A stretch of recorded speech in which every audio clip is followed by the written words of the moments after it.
ये कहानी ममता की है।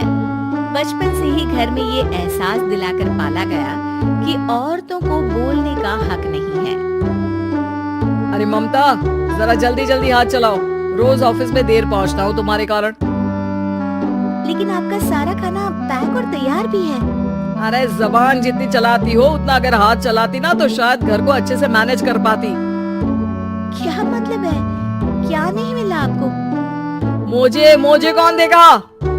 ममता भागकर पति को मोजे देती है। वो हर किसी का ख्याल रखती, लेकिन उसके घर में रोज का रोना लगा रहता।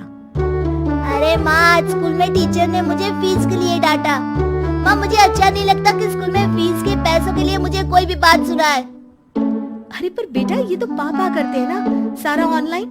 मुझे तो इसकी जानकारी भी नहीं है। हाँ, बना लो बच्चों के सामने मुझे बुरा। अरे करता तो मैं ही हूँ, माना, लेकिन मुझे कोई सपना थोड़ी ना आएगा कि बच्चों की फीस जमा करनी है। अरे बताओगी तो तुम ही ना। ममता की अब ये आदत में शुमार हो चुका था। वो हमेशा हर बात के लिए खुद को ही दोषी मानती। एक दिन वो पड़ोस की दोस्त से कहती है, समझ नहीं आता यार, मैं इतनी डम कैसे हो सकती हूँ। बात तो सही भी है ना। अब पति बेचारा नौकरी करे, पैसे कमाए, या फिर ये देखे कि बच्चों की फीस का वक्त है। क्या करूँ यार। पता नहीं, मेरे पति तो सारा काम खुद ही करते हैं। वो तो कहते हैं कि तुम थक जाती होगी, सारा दिन घर बाहर बच्चे। तो अच्छा, ऐसे भी पति होते हैं क्या? अरे क्या बात कर रही है? भाई साहब कभी तुझे किसी बात के लिए सुनाते नहीं? किसने कहा नहीं सुनाते?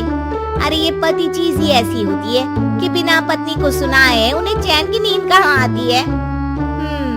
तो तू भी परेशान रहती होगी कि कैसे, क्या, कब भूल गई। अरे वो तो मुझे बस इस बात के लिए ताना देते हैं कि मैं वक्त पर खाना क्यों नहीं खाती या पार्लर जाकर अपनी साज सज्जा क्यों नहीं करवाती। पड़ोसन बोल ही रही होती है कि ममता के बेटे की आवाज आती है। अरे माँ, क्या हो गया? लग नहीं रहा कि आज आप मुझे पानी भी देगी। अरे कब से खाने के लिए वेट कर रहा हूँ। अरे यार, मैं चलती हूँ, बेटा खाने के लिए वेट कर रहा है। मैंने उसे खाना भी नहीं दिया। अरे 12वीं में पहुँच चुका है तुम्हारा बेटा, उसे बोलो खुद पानी लिया करे। मैंने तो अपने बच्चों को काम करना सिखाया है। अरे यार, खुद की भी तो कोई लाइफ है। माना जब नहीं कर सकते थे तो किया, लेकिन अब इतने बड़े बच्चों की हर बात मानेंगे तो मुश्किल तो अपने को ही होगी। ममता को पड़ोसन की बात में दम तो लगता है, लेकिन करे क्या, आदत भी तो खुद ही ने डाली थी। ममता घर जाती है कि तभी बेटी आ जाती है। माँ, परसों मुझे एक शादी में जाना है। तेरी वो जो लाल वाली साड़ी है ना, उसे दे देना। मैं आज जाकर टेलर को दे दूंगी, वो उस साड़ी से सूट बना देगा। अरे नहीं तारा, वो मेरी माँ ने मुझे दी थी और उस साड़ी से मेरी काफी भावनाएं जुड़ी हैं। तुमको ना मैं दूसरी साड़ी दे दूंगी। ओके, कोई बात नहीं, लेकिन आज दे देना पक्का। तारा माँ की साड़ी से सूट बनवाकर पार्टी में जाती है, लेकिन जब वो पार्टी से लौटती है, क्या है, मैं तो समझ ही नहीं पा रही हूँ। अरे जब वो साड़ी मांगी थी तो ये छल्ली सी साड़ी क्यों दे दी? मैं ही पागल थी जो इस साड़ी का सूट बनवा लिया मैंने। माँ, जानती भी हो कि कॉलेज में मेरी कितनी हंसी उड़ी। तभी वहाँ ममता का पति सुनील आ जाता है। अरे गवार औरत, जब बेटी साड़ी मांग रही थी तो दे देती ना। अरे पापा, इनके तो इमोशंस जुड़े थे उस साड़ी से। ममता इतने सब के बाद भी कुछ नहीं बोलती। मेरी बेटी की बेइज्जती हो गई। मैं बिल्कुल बर्दाश्त नहीं कर सकता ये। मैं नहीं चाहता कि मेरी बेटी से कोई भी ज्यादा सुंदर लगे पूरे कॉलेज में। जी, वो पढ़ने में तारा बिल्कुल अच्छी नहीं है। उसकी पढ़ाई पर आप ध्यान दीजिए ना। अच्छा, अब तुम मुझे बताओगी कि मुझे किस पर ध्यान देना और किस पर नहीं। रमेश जैसा ही ये वाक्य पूरा करता है, ममता की बेटी और पति उस पर जोर जोर से हंसते हैं।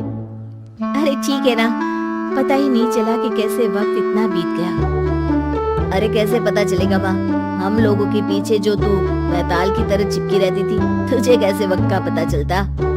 ममता को पहले सास ससुर, फिर पति और बच्चों की तरफ से इस तरीके की बातें सुनकर उसका मन बहुत दुखी रहता था। एक दिन, सुनो ना, बहुत दिनों से कमर के नीचे बहुत दर्द रहता है। कल मैंने देखा तो एक फोड़ा था। अरे ममता, एक बार अपने पति से बात करो, वो तुम्हारा फोड़ा डॉक्टर को दिखा देंगे। अरे नहीं नहीं, वो तो गुस्सा हो जाएंगे। अरे क्यों गुस्सा हो जाएंगे? तुमको दर्द है? हाँ, लेकिन वो यही बोलेंगे कि ऑफिस जाऊं या फिर तुम्हें लेकर डॉक्टर के पास। तो बेटे से ही बात कर ले। अरे वो तो मैं कर लूं, लेकिन फोड़ा है ऐसी जगह कि उसे बताते मुझे शर्म आएगी। लेकिन कुछ ना कुछ तो करना जरूरी है ना, ऐसे कब तक फोड़े के दर्द से तड़पती रहेगी? अब तो सोच रही हूँ कि इनसे बात कर ही लूं, वरना दर्द के मारे कहीं मर न जाऊं। लेकिन शाम को। ममता, क्या किया तुमने आज? खाने के डिब्बे में कैसा खाना दिया था? दाल खराब हो गई थी। कब की थी? दाल तो मैंने सुबह ही बनाई थी, खराब कैसे हो गई? अच्छा सुनिए ना, मुझे कहना है कि अरे गरम दाल बंद करोगी तो ऐसा ही होगा ना। बेइज्जती हो गई सबके सामने मेरी। ऑफिस वालों ने ऐसा मजाक उड़ाया कि क्या बोलूं। कल से ठीक से खाना देना है तो देना, वरना खाना देना बंद कर देना। बाहर खा लूंगा मैं। ममता, जो पति से अपनी परेशानी बताने वाली थी, वो अब ये सोचने लगती है कि कल से पति को खाने में क्या दे। अगले दिन ममता थकी थकी सी हालत में, आप लोगों के लिए नाश्ता बना दिया है, खाना बनाने की हिम्मत नहीं है आज तो। रात भर सोकर थक गई है ना, इसीलिए तो खाना नहीं बना सकती। हिम्मत नहीं हो रही है, मैं बस सोने जा रही हूँ। बस मैडम को सोने का बोल दो, फिर देखो कैसे सोती रहती है। माँ, फिर वही पराठा सब्जी। अरे हमारे साथ के दोस्त एक से बढ़कर एक नाश्ता खाना लेकर आते हैं, आप तो बस। सभी घर से निकल जाते हैं, लेकिन जब शाम को बेटा घर आता है तो घर में अंधेरा रहता है। बेटा लाइट जलाता है। क्या माँ, तुम्हारा भी जवाब नहीं है बिजली का बिल बचाने के लिए? वो बोल ही रहा होता है कि सामने माँ जमीन पर लेटी मिलती है। वो उसके पास जाता है। अरे माँ, क्या हो गया माँ? तभी वहाँ पड़ोसन आती है। अरे बेटा, तुम्हारी माँ के पैर के पास एक फोड़ा है, जिसके कारण ये लगातार कमजोर होती जा रही थी। मैंने उसे पहले ही कहा था कि घर में बता दो, लेकिन तुम्हारी माँ किसी को तंग करना नहीं चाहती थी। तभी वहाँ डॉक्टर आ जाता है। अरे इनके ऑर्गन में दिक्कत है, कोई बात है जो इनके मन में खटक रही है। अरे नहीं नहीं, इसके मन में कोई बात नहीं है, कोई काम है नहीं ना इसके पास, सारा दिन बस घर में ही रहती है। देखिए, मैं तो ये नहीं जानता, लेकिन हाँ, इनके मन में हमेशा कोई बात रह जाती होगी, इसीलिए उनकी ये हालत है। अगर आप समय से नहीं ले आते तो हो सकता था कि। अरे नहीं नहीं डॉक्टर साहब, हम पूरी कोशिश करेंगे कि वो ठीक हो जाए। हम लोगों ने अपनी परेशानी माँ के सामने रखी, लेकिन किसी ने माँ की दिक्कत को जानने की कोशिश तक नहीं की। हाँ, मैंने भी ममता को हमेशा घरेलू जरूरत से ज्यादा काम का नहीं सोचा था। ममता को होश आता है और वो खुद को अपने बेडरूम में देखती है। वो उठने की कोशिश करती है कि माँ, अब आप नहीं उठेंगी, हम लोग है ना, हम लोग आपको पूरी तरह से खुश रखने की कोशिश करेंगे। अगर आपको हमारी ये कहानी अच्छी लगी तो कमेंट करके जरूर बताएं, और आप ऐसी ही और कहानी सुनना चाहते हैं तो हमारे चैनल को सब्सक्राइब कर बेल बटन दबाएं, वीडियो को लाइक करें और शेयर करना न भूलें।